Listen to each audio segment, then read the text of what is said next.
Welcome to star 4 TV news. Karimnagar municipal corporation పరిధిలోని 62వ డివిజన్లో ఎన్నికల ప్రచారం ఊపందుకుంది. బీసీ మహిళా రిజర్వేషన్ నేపథ్యంలో బీజేపీ అభ్యర్థిగా పెద్దపల్లి శ్రీలేఖ బరిలోకి దిగారు. ఈ సందర్భంగా ఆమె మాట్లాడుతూ ఇంతకుముందు ఇదే డివిజన్కు కార్పొరేటర్గా పనిచేసిన తన భర్త జితేందర్ ప్రజలకు ఎప్పుడూ అందుబాటులో ఉండేవారని, అదేవిధంగా ఇప్పుడు తాను కూడా డివిజన్ ప్రజల సమస్యల పరిష్కారానికి కృషి చేస్తానని తెలిపారు.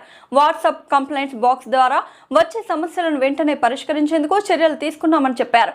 అలాగే వాటర్ సప్లై, స్ట్రీట్ లైట్స్, పారిశుద్ధ్యం వంటి మౌలిక సదుపాయాలపై ప్రత్యేక దృష్టి సారిస్తామని, ప్రజల ఆశీర్వాదంతో డివిజన్ అభివృద్ధికి కృషి చేస్తారని పెద్దపల్లి శ్రీలేఖ తెలిపారు. పెద్దపల్లి జితేందర్ ఇంతకుముందు మాజీ కార్పొరేటర్.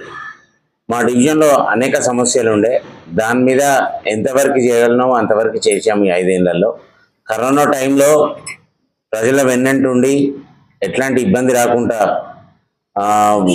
చాలా లో మిడిల్ క్లాస్ లేదా లోవర్ మిడిల్ క్లాస్ ఉన్న వాళ్ళకు కూడా వాళ్ళందరికీ కూడా ఇంటింటికి బియ్యం పంపిణీ చేశాము.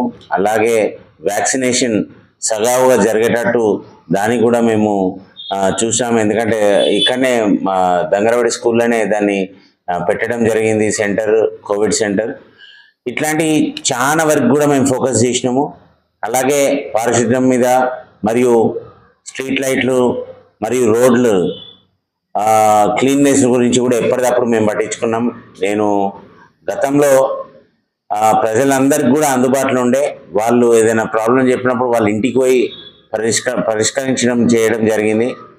అలాగే మా మెయిన్గా శ్రీరామ్ బుక్ స్టాల్ రోడ్ ఈ 5 ఏళ్ల కాకపోవడానికి కారణం అప్పుడున్న బీఆర్ఎస్ పాలకవర్గం.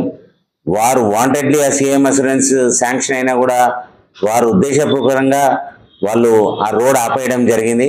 అయినా కూడా ఇవాళ ప్రజలందరూ కూడా వెన్నుతాడుతూ ఆ రోడ్ కాకుండా కూడా ఇవాళ నువ్వు ఉండాలి, ఎందుకంటే నీలాంటి పర్సన్స్ ఇంత వచ్చేటోళ్ళు ఎట్లా వస్తారో మాకు తెలియదు, కానీ నువ్వు ఏది నా అందుబాటులో ఉండే పోయినసారి కాకపోతే ఈసారి చేసుకుందామని చెప్పి కూడా మా అందరినీ కూడా వెన్నుటి తట్టి మమ్మల్ని ఎంకరేజ్ చేస్తున్నారు.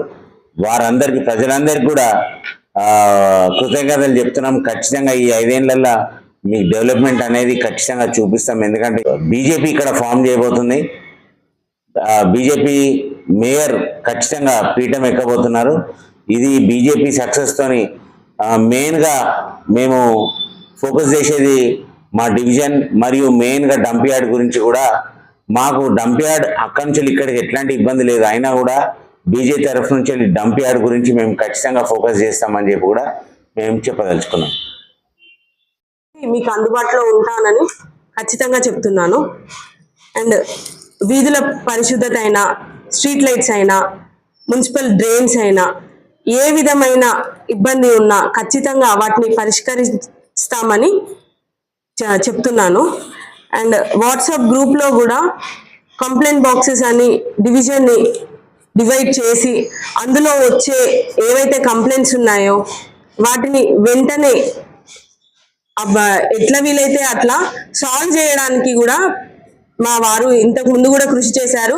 అదే విధంగా అది కంటిన్యూ చేస్తామని కూడా నేను చెప్తున్నాను అందరికీ. శ్రీరామ్ బుక్ స్టాల్ రోడ్ ఏదైతే ఉందో సీఎం అష్యూరెన్స్ కింద ఆ పని కేటాయించడం జరిగింది. కానీ అప్పటి ప్రభుత్వం ఏదైతే టీఆర్ఎస్ మన మేయర్ గారు ఎవరైతే ఉన్నారో దాన్ని ఆపించడం జరిగింది.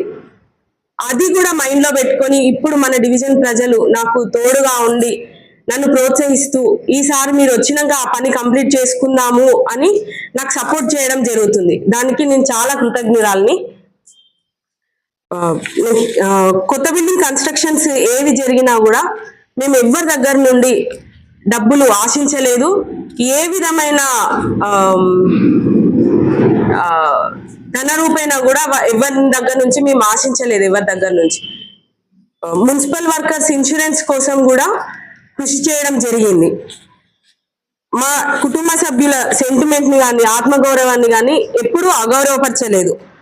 మున్సిపల్లో మెయిన్గా వాటర్ సప్లై, స్ట్రీట్ లైట్స్, వీధుల పరిశుద్ధత వీటి మీద మెయిన్గా ఫోకస్ చేస్తానని, మీ ఆశీర్వాదం, మద్దతు ఎప్పుడు నాకు వెన్నంటే తోడుంటాయని ఆశిస్తున్నాను.